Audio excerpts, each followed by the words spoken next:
அஸ்ஸலாமு அலைக்கும். Hi friends, welcome to Farhana tasty world.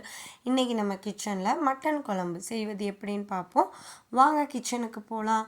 இதுக்கு தேவையான பொருள் ஆனியன் 2, டொமேட்டோ 2, கொஞ்சோண்டு புதினா கொத்தமல்லி, பச்சை மிளகா 2.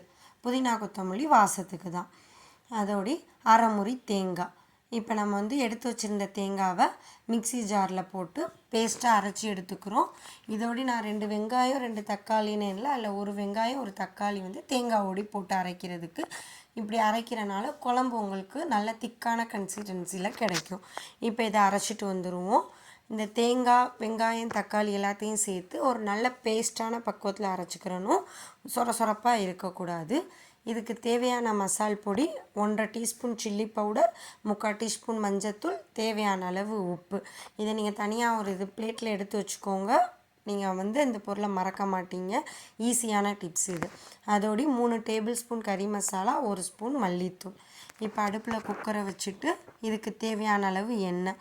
நம்ம ஒரு 3 டேபிள் ஸ்பூன் எண்ணெய் ஊற்றிருக்கேன். ஏன்னா மட்டன் சால்னாக்கு நல்ல எண்ணெய் இருந்தால் நல்லா டேஸ்ட்டாக கிடைக்கும். இதோடு நான் பட்டை, ஏலக்காய், கிராம்பு 3ஐயும் பொடி செஞ்சு வச்சுருந்தேன்.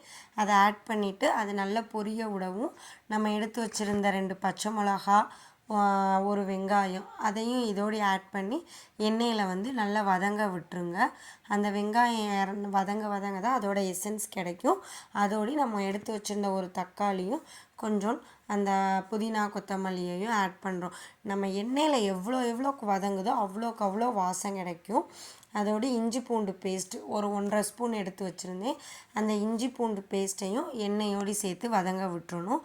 அந்த பச்சை வாசனை ஃபுல்லாக போனதுக்கப்புறம் நம்ம எடுத்து வச்சுருந்த அந்த பொடி ஐட்டம் மிளகா பொடி மஞ்சள் பொடியெல்லாம் அதோடு ஆட் பண்ணிக்கிறோம். அதுவும் நல்ல எண்ணெயில் வதங்கிடணும். எந்த பொடியாக இருக்கட்டும், எண்ணெயில் எவ்வளோக்கு எவ்வளோ வதங்குதோ அதோட பச்சை வாசனை ஃபுல்லாக போய் குழம்பு நல்லா டேஸ்ட்டாக கிடைக்கும். இப்போ நம்ம அந்த கறி மசாலாவையும் அதோடு ஆட் பண்ணிடுறோம். இதோட வாசனை ஃபுல்லாக போனதுக்கப்புறம் நான் ஒரு 1/2 கிலோ மட்டன் எடுத்திருக்கேன். இது நான் எலும்புங்கறியுமாக எடுத்திருக்கேன். நீங்கள் துண்டு கறியாக கூட எடுத்துக்கலாம், எலும்புங்கறியாகவும் எடுத்துக்கலாம். இப்போ அதை சேர்த்து அந்த மசாலாவோடு சேர்கிற அளவுக்கு ஒரு பெரட்டிக்கிறணும். நான் இப்போ இதில் ஒரு 3 to 4 ஸ்பூன் வாட்டர் ஆட் பண்ணுறேன். அந்த வாட்டர் எதுக்குன்னா கீழே அந்த மசால் அடி பிடிக்காமல் இருக்கிறதுக்காண்டி. இல்லைன்னா அம்புட்டு மசாலாவும் குக்கரோடு ஒட்டிடும். இப்போ உங்களுக்கு தெரியுது நல்ல ஒரு கொதி வருது. இப்போ இந்த கொதி வந்ததுக்கு அப்புறம்தான் நம்ம அரைச்சி வச்சுருந்த தேங்காவை ஆட் பண்ணணும். இப்போ நான் உருளைக்கிழங்கு ஆட் பண்ணுறேன். உருளைக்கிழங்கு வேணான்றவங்க ஸ்கிப் பண்ணிக்கோங்க.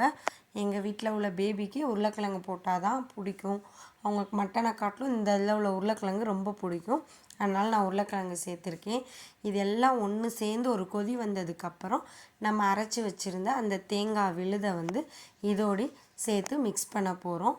இது நல்லா மிக்ஸ் ஆனதுக்கப்புறம் உங்களுக்கு தேவையான அளவு தண்ணி ஆட் பண்ணிக்கோங்க. இந்த குழம்புக்கு தேவையான அளவுக்கு தண்ணி ஆட் பண்ணிக்கோங்க. ரொம்ப ஆட் பண்ணிடாதீங்க. ரொம்ப தண்ணி ஆயிடுச்சுன்னா அதை வற்ற வைக்கிறது ரொம்ப கஷ்டம். அதனால் தேவையான அளவுக்கு தண்ணியை ஆட் பண்ணிவிட்டு இதை நம்ம விசில் 4லேருந்து ஒரு 5 விசில் போட்டு எடுக்க போகிறோம். ஏன்னா மட்டன் எலும்புன்றனால கொஞ்சம் 4லேருந்து 5 விசில் போட்டால் நல்ல எசன்ஸ் கிடச்சிரும். இப்போ விசில் அடங்கினோன்னா நம்ம குக்கரை ஓப்பன் பண்ணி பார்ப்போம் நம்ம குழம்பு எப்படி வந்திருக்குன்ட்டு. நம்ம குழம்பு ரொம்ப அருமையாக வந்திருக்கு ஃப்ரெண்ட்ஸ். இந்த இதை நீங்கள் வீட்டில் நீங்கள் செஞ்சு பாருங்கள். இதை சோறு சப்பாத்தி எதோடி வச்சு சாப்பிடவும் நல்லாயிருக்கும். நீங்களும் ட்ரை பண்ணி பாருங்கள்.